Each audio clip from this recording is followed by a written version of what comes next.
Καλημέρα σε όλους, είμαι ο Γιώργος και αυτό είναι το δεύτερο μου βίντεο. Λοιπόν, πριν σχολιάσετε, ναι, είμαι στο δωμάτιο της αδερφής μου γιατί ο αδερφός μου ροχαλίζει πολύ δυνατά.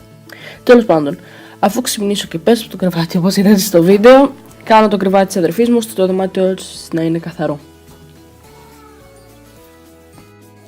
Τώρα πηγαίνω στο μπάνιο μου για να πλένω τα δόντια και για όσοι αναρωτιούνται χρησιμοποιώ την Abe White System και μου αρέσει πολύ αυτή η οδοντόκρεμα.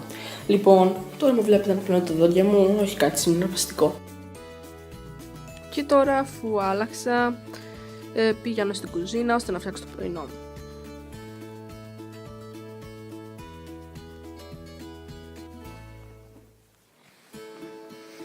Σήμερα θα φάω δημητριακά, honey Cheerios με γάλα.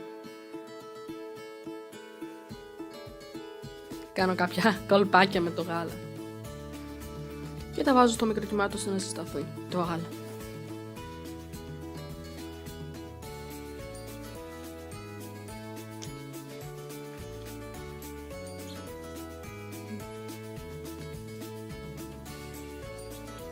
Βάζω τα δημητριακά μέσα στο ζεστό γάλα.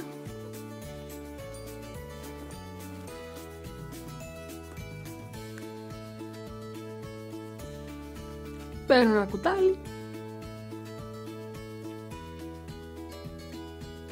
και πάω να κάτσω για να φάω το πρωινό.